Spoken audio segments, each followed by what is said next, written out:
భగవంత్ కేసరి వరల్డ్‌లో ముఖ్యంగా 4 పాత్రల చుట్టూ తిరుగుతుంది ఈ సినిమా. ఈ కథ. ముఖ్యంగా దాంట్లో విజ్జి పాప. సో, భగవంత్ కేసరి ఎమోషన్ విజ్జి పాప. సో, విజ్జి పాప పాత్ర మీకు ఆల్రెడీ 'ఉయ్యాల ఉయ్యాల' సాంగ్‌లో చూసినా, వాళ్ళ జర్నీ చూసినా మీకు అర్థమవుతుంది. సో, ఒక యాంబిషియస్‌గా నడిపించడంలో ఆల్రెడీ ట్రైలర్‌లో కూడా మీరు చూసే ఉంటారు. సో, ఆ పాత్రని ఒక గోల్ వైపు నడిపించడానికి భగవంత్ కేసరి పడ్డ స్ట్రగులు, తీసుకున్న పెయిను, ఎలా అంబిషియస్‌గా తను సక్సెస్‌ఫుల్‌గా చేశాడనేటువంటి జర్నీ విజ్జి పాపతో ఉంటుంది. ఇకపోతే రెండో పిల్లర్ వచ్చేసి రాహుల్ సాంఘవి. సో, ఇది భగవంత్ కేసరి పాత్ర తాలూకు ఒక పెయిన్ వెంజెన్స్ తాలూకు లింక్ అయినటువంటి పాత్ర రాహుల్ సాంఘవిది. సో, ఇది భగవంత్ కేసరి, రాహుల్ సాంఘవి మధ్యటువంటి ఒక యుద్ధం. సో, వాళ్ళ వార్ ఎలా ఉండబోతుంది అనేది, ఒకవైపు యాంబిషన్, ఒకవైపు రెస్పాన్సిబిలిటీ, ఒకవైపు ఈ వెంజెన్స్ని ఎలా బ్యాలెన్స్ చేస్తాం దానికి రాహుల్ సాంఘవిగా అర్జున్ రాంపాల్ గారు చాలా ఎక్స్ట్రాడినరీగా పెర్ఫామ్ చేశారు. Is the first Telugu film debut Arjun Rampal గారు. అది మా సినిమాతో రావడం నేను చాలా ప్రౌడ్గా ఫీల్ అవుతున్నాను. I'm very very happy Arjun Rampal గారితో వర్క్ చేయడం. మూడో పాత్ర కాచి సైకాలజిస్ట్. సో, ఈ సినిమాలో ఈ విజ్జి పాపని డ్రైవ్ చేసే ప్రాసెస్లో కాజల్ అగర్వాల్ వచ్చేసారు కాచాయని. నేను కాజల్తో పనిచేయడం ఫస్ట్ టైం. సో, తను కాచాయని సైకాలజిస్ట్గా చాలా బాగా పెర్ఫామ్ చేశారు. అండ్ ఫస్ట్ హాఫ్లో భగవంత్ కేసరికి కాచాయనికి ఉండే ఒక చిన్న టీజింగ్, ఒక fun, settle kind of entertainment ఉంటుంది. అది కూడా చాలా బాగా వర్కౌట్ అయింది. అలాగే కథలో ఒక కీ మూమెంట్లో, ఒక కీ సీక్వెన్స్లో, ఒక డ్రైవింగ్ ఫోర్స్లో ఉంటుంది కాజల్ అగర్వాల్ కాచాయని పాత్ర. 3 పిల్లర్స్తో పాటు 2 బ్యాక్ ఆఫ్ ద స్క్రిప్ట్లో ఉండే పాత్రలు ఉన్నాయి. ఇది వరల్డ్ ఆఫ్ భగవంత్ కేసరి. భగవంత్ కేసరిని పుష్ చేసిన బ్యాక్ ఎండ్లో ఉండే పాత్రలో ఒకటి శరత్ కుమార్ గారు. సో, ఒక జైలర్గా క్యారెక్టర్ చేశారు శరత్ కుమార్ గారు. అండ్ జయచిత్ర గారు, the old legendary actress Jayachitra గారు. సో, ఆ సమరసింహారెడ్డిలో కూడా బాలయ్య గారితో యాక్ట్ చేశారు. సో, ఆవిడ ఒక ఇంపార్టెంట్ రోల్ ప్లే చేశారు. వీళ్ళిద్దరి పాత్రలు ఏంటని నేను ముందే రివీల్ చేయలేను, ఎందుకంటే మీరు సినిమాలో ఆ స్క్రీన్ ప్లేలోనే మీకు అర్థమవుతుంది. సో ఈ 5 పాత్రల మధ్య భగవంత్ కేసరి వరల్డ్ క్రియేట్ చేయబడింది. సో, ఈ జర్నీ రకరకాల రోలర్ కోస్టర్ ఎమోషన్స్ అంటారు కదా, ఒక high and action sequences emotions మధ్య భగవంత్ కేసరి ఎలా మిమ్మల్ని ఎంటర్టైన్ చేయబోతుంది అనేది ఐయామ్ ఈగర్లీ వెయిటింగ్. బాలకృష్ణ గారు నేను చిన్నప్పటి నుంచి ఆయన సినిమాలు చూస్తూ పెరిగాను. సో, ఎన్నో గొప్ప గొప్ప ఫిలిమ్స్ చేశారు, ఎన్నో గొప్ప గొప్ప పాత్రలు చేశారు. సో, ఒక మాస్లో బాలకృష్ణ గారికి ఉండే ఫాలోయింగ్ కానీ, ఒక కిక్ కానీ అది వేరే ఉంటుంది. కాలేజ్ డేస్లో సమరసింహారెడ్డి, నరసింహారెడ్డి సినిమాలు థియేటర్కి వెళ్ళి ఆ మాస్ గుంటూరులో చదివాను నేను ఇంజనీరింగ్. గుంటూరు క్రౌడ్స్లో చూస్తే ఇప్పటికీ నాకు గుర్తుండే గూస్ బంప్స్ మూమెంట్స్ అనమాట. బాలకృష్ణ గారితో ఎవ్రీ డే ఎవ్రీ మూమెంట్ నేను ఒకటని చెప్పలేను. So, through out the journey, so మేము చేసిన ఈ సినిమా, ఈ 6 to 8 months జర్నీ అనేది నేను ఎప్పటికీ మర్చిపోలేను. ఆయనతో మళ్ళీ సినిమా చేసేంత కంఫర్ట్ ఆయన నాకు ఇచ్చారు. సో, ఆయన ఇచ్చిన రెస్పెక్ట్ కానీ, నాకు ఇచ్చినటువంటి గౌరవం నేను ఎప్పటికీ మర్చిపోలేను Balakrishna garu. Balayya Babu, I'm thankful to you. అంటే ఇలాంటి ఒక ఆపర్చునిటీ నాకు ఇచ్చినందుకు, మిమ్మల్ని అంటే నన్ను నేను ఇంకొక దర్శకుడిగా నేను తీసిన సినిమాల నుంచి ఇంకొక మెట్టు ఎక్కడానికి, నన్ను నేను ఎలివేట్ చేసుకోవడానికి మీలాంటి ఒక మాస్ పవర్ఫుల్ హీరో దొరకటం నాకు నిజంగా నాకు ఒక వెపన్ దొరికినట్టే. So, thanks for this opportunity first of all. Bhagavanth Kesari అని పేరు పెట్టడానికి కారణం వచ్చేసి, సో, ఒక ఫారెస్ట్ ట్రైబ్ కమ్యూనిటీ నుంచి వచ్చినటువంటి పాత్ర, ఒక అడవిలో నుంచి వచ్చినటువంటి పాత్ర భగవంత్ కేసరి. సో, అందుకని దాంట్లో ఆ తెగలకు సంబంధించిన పేర్లు కొన్ని మేము చేసాం. దాంట్లోంచి మాకు ఒక కేసరి ఇలాంటి పేర్లు కొద్దిగా పవర్ఫుల్గా అనిపించినాయి. సో, దానికి ఒక భగవంత్ కేసరి అని పెడితే బాగుంటుంది అనిపించింది. ఇట్స్ నాట్ లైక్ మేము ఏదో ఒక పర్టికులర్ ఒక వర్గానికో ఒక కమ్యూనిటీకో అలా రిస్ట్రిక్ట్ చేయకుండా, పేరులో పవర్ ఉండాలి, అట్ ది సేమ్ టైం అది ఒక ట్రైబల్ కైండ్ ఆఫ్ సౌండింగ్ ఉంటే బాగుంటుంది అని చెప్పి అనుకున్నాం. సో, లక్కీలీ మేము రిలీజ్ చేసిన తర్వాత ఆ పేరుకి కానీ చాలా మంచి రెస్పాన్స్ వచ్చింది. అండ్ భగవంత్ కేసరి నిజంగా ఈ పేరు చాలా ఏళ్ళు యాద్ ఉంటుంది. So, NBK like never before అని మేము సినిమా స్టార్టింగ్కి ముందే వేసాం. So, poster card with the first అసలు షూట్ స్టార్ట్కి ముందే వేసాం. అది ఏ కాన్ఫిడెన్స్తో వేసామో తెలియదు కానీ, అండ్ మా టీం అందరికీ కూడా ఒక గట్ ఫీలింగ్ ఉంది. ఎస్, మనం బాలకృష్ణ గారిని ఒక కొత్త స్పేస్లో చూపించబోతున్నాం అని. సో, ఈ స్క్రిప్ట్లోనే అది ఉంది కాబట్టి.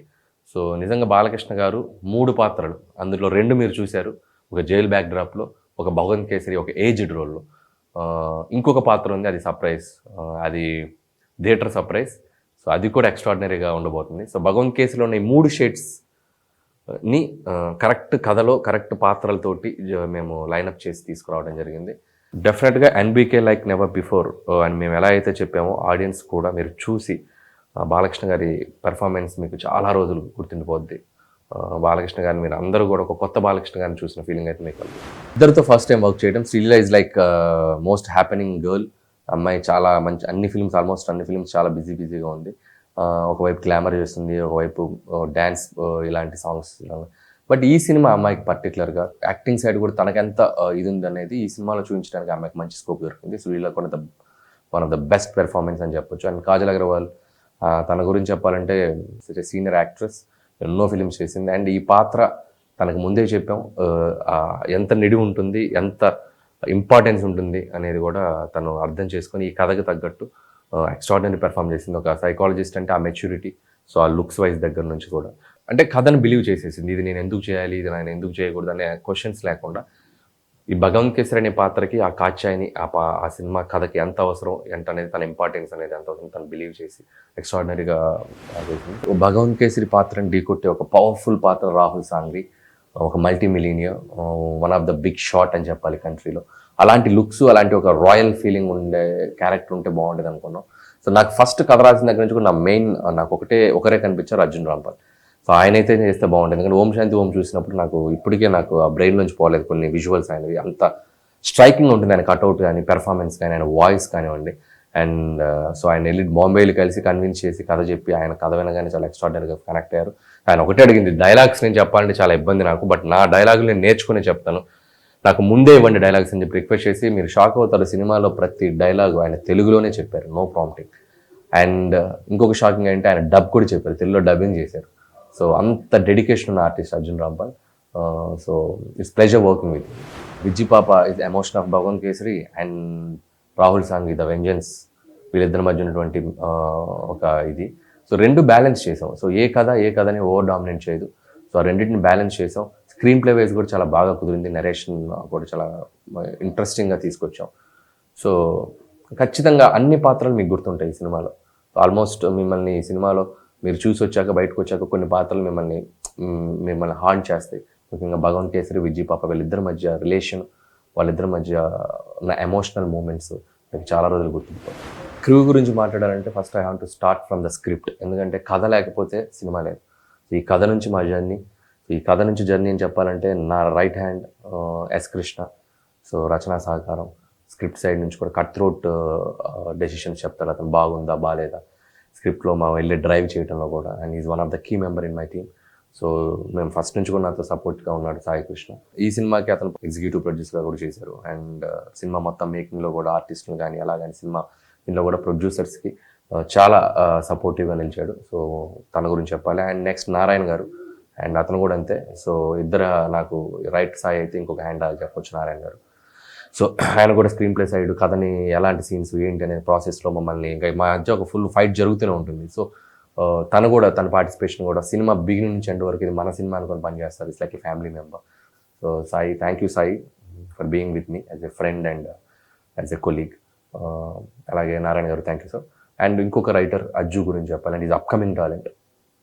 తెలంగాణ మాండలికంలో నాకు ఒక గ్రిప్ ఉంది. ఎందుకంటే నేను కందిరేగ సినిమా చేసేటప్పుడు చాలా డైలాగ్స్ నేను తెలంగాణలో రాశాను. నేను అప్పటికి నేర్చుకున్న నాకు ఈ లాంగ్వేజ్ మీద చాలా గ్రిప్ ఉంది. తను కూడా ఏంటంటే తెలంగాణలో ఉండే ఒక బోల్డ్నెస్ యాడ్ చేయడానికి అక్కడక్కడ హిందీ డైలాగ్స్, సో ఆ యాక్సెంట్ని మిస్ కాకుండా మాతో పాటు ఉండి హిందీ డైలాగ్స్ రాయటంలో కానీ ఇవి కానీ కొన్ని ఇంపార్టెంట్ డైలాగ్స్లో కూడా తను సపోర్ట్ చేయడం జరిగింది.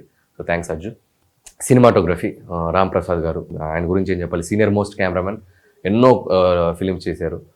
బాలకృష్ణ గారితో ముఖ్యంగా లెజెండ్, అఖండ లాంటి బ్లాక్ బస్టర్ ఫిల్మ్స్ చేశారు. సో ఆయనతో ఎందుకంటే ఒక ఫ్రేమింగ్ లెన్సింగ్లో ఎక్స్పీరియన్స్ ఉన్న మనిషి. సో ఈ సినిమాకి నేను కూడా సో కెమెరా సైడ్ ఆయనతో పాటు ట్రావెల్ అవుతూ, సో ముందు నుంచి మే ఇద్దరం డిస్కస్ చేసుకుంటే ఎలాంటి బ్యాక్ డ్రాప్స్, ఎలాంటి లైటింగ్ ఉంటే బాగుంటుంది సార్ విజువల్ సైడ్ అని ఆయనతో నేను ఇన్వాల్వ్ అయ్యి నాకున్న విజువల్ ఎలా ఉందని నేను చెప్పడం జరిగితే దాన్ని ఆయన ఎగ్జిక్యూట్ చేసి ఎక్స్ట్రాడినరీ విజువల్ చేశారు. రామ్ ప్రసాద్ గారి work one of the best work in his career. Ram Prasad గారిది ఆయన కూడా బాగా చేశారు. అలాగే రాజీవన్ గారు ఇందాక చెప్పినట్టు స్కేల్ వైజ్ ఈ సినిమా నెక్స్ట్ లెవెల్కి తీసుకెళ్లారు సెట్స్. అండ్ అలాగపోతే Venkat, so one of the another important technician in the film. Venkat action stunts లైవ్లీగా రావడానికి అద్భుతంగా చేసాం కొన్ని సీక్వెన్సెస్. నిజంగా ఈ సినిమాతో వెంకట్ నెక్స్ట్ లెవెల్కి వెళ్తాడు యాక్షన్ కొరియోగ్రాఫర్గా. So Venkat, I wish you all the best for your bright future. మా ప్రొడ్యూసర్స్ సాహు గారపాటి, హరీష్ పెద్ది, సో ఫ్రెండ్లీగా ఉంటారు. నేను ఏది అడిగితే ఇది నో అనేది ఉండదు. దిల్ రాజు గారితో నాకు అంత కనెక్ట్ అయినటువంటి producers Sahu and Harish garu. And thank you brother. ఇంకా ఈ లాంగ్ జర్నీ మంది ఇలాగే కంటిన్యూ అవుద్ది. లేకపోతే music Thaman. So first time తమన్తో వర్క్ చేయటం, ఆల్రెడీ బీజిఎమ్స్ నిట్ట నిలువు కానీ అండ్ ఉయ్యాలో ఉయ్యాలో కానీ గణేష్ సాంగ్ కానీ నెక్స్ట్ లెవెల్గా సాంగ్స్ ఇచ్చాడు. And background score is working very hard. ఖచ్చితంగా ఈ సినిమా బ్యాక్గ్రౌండ్ స్కోర్కి తమన్ చాలా కొత్తగా ట్రై చేయబోతున్నారు. ఆయన కెరియర్లో ఆయనకి ఇది గుర్తుండిపోయే సినిమా వద్దని అనుకుంటున్నాను. Thaman, thank you Thaman garu, and supporting me with your beautiful and soulful music and extraordinary BGMs. Another key technician, నాకు నా సక్సెస్లో ఎలా అయితే మన సాయి నారాయణ వీళ్ళు ఉన్నారో అలాగే వన్ మోర్ కీ టెక్నీషియన్ నా ఎడిటర్ తమ్మిరాజ్ గారు. సో పటాస్ సినిమా నుంచి ఆల్మోస్ట్ ఒక సుప్రీం తప్ప అన్ని ఫిలిమ్స్ ఆయనే. సో సినిమాకి day and night 24/7 cinema release అయ్యే వరకు ఎడిట్ టేబుల్ దగ్గర నుంచి వచ్చి అంత హార్డ్ వర్క్ చేస్తారు తమ్మిరాజ్ గారు. ఆయన కూడా నా థ్యాంక్స్ చెప్తున్నాను తమ్మిరాజ్ గారు. సో ప్రతి ఫిల్మ్ ఏదో ఒక ఎక్స్పెరిమెంట్, ఏదో ఒక ఛాలెంజ్ పెట్టుకుని చేస్తాను. సో ఇప్పుడు ఇది 7th ఫిలిం. మీరు అన్నట్టు కామెడీ ఇప్పుడు వరకు చేసింది ఒక స్టైల్ చేశాను నేను. ఇప్పుడు కంప్లీట్ ఈ సినిమాలో ఫన్ ఉంటుంది, బట్ నాట్ స్క్రిప్ట్ దాటి ఉండదు. సో ఏదో ఫన్ చేయడానికి నేను కొన్ని సీక్వెన్స్లు పెట్టేసి హడావిడి చేసి వేద్దామన్న మైండ్ సెట్లో అయితే సినిమా తీయలేదు నేను. ఎందుకంటే హానెస్ట్గా కథ చెప్దాం, కథలో కామెడీ కావాలనుకుంటే అది వస్తుంది. సో నా ఫేవరెట్ డైలాగ్ అంటే టీజర్లో వేసాం, రాజు అని అనుకున్న 100 మంది మందని చూపిస్తాడు, మొండోడు అనుకున్న ఒకే ఒక్క గుండెని చూపిస్తాడు. అది బాలకృష్ణ గారికి కరెక్ట్గా యాప్ట్ అయ్యే. ఆయన పర్సనల్గా కూడా మొండి ఇతనం ఎక్కువ ఉంటుంది ఆయనకి. సో అది నాకు బాగా నచ్చింది. And bro I don't care, ఈ కథ ఫస్ట్ అనుకున్నప్పుడు, క్యారెక్టర్ అనుకున్నప్పుడు మేము రాసుకున్న ఫస్ట్ డైలాగ్ అది, బ్రో ఐ డోంట్ కేర్ కథ అనుకున్నప్పుడు. సో యాటిట్యూడ్ అంటే ఐ డోంట్ కేర్ యాటిట్యూడ్ ఉంటుంది బాలకృష్ణ గారు. యాక్టింగ్ డెబ్యూ ఇప్పుడప్పుడే అంత సీన్ లేదు. ఐఎమ్ లవింగ్ ఈ డైరెక్టర్, ఈ చేరు, ఈ ఒక సినిమాని, ఒక కథల్ని, అద్భుతమైన సినిమాలు తీయాలి డైరెక్టర్కి. ఇంకా నాకు సో ఒక 5-6 ఇయర్స్ ఇప్పుడిప్పుడే ఆ జోన్కి వెళ్ళదు. అంటే యాక్టింగ్ డెబ్యూట్ అంటారా, డెఫినెట్గా ఐ ట్రై. యాక్టింగ్ చేయాలి ఉంది నాకు, బట్ ఇప్పుడు కాదు, ఒక 5-6 ఇయర్స్ తర్వాత. భగవంత్ కేసరి October 19th థియేటర్స్లో రాబోతుంది. ఖచ్చితంగా సినిమా చూడండి. ఈ సినిమా మీకు చాలా ఏండ్లు యాద ఉంటుంది.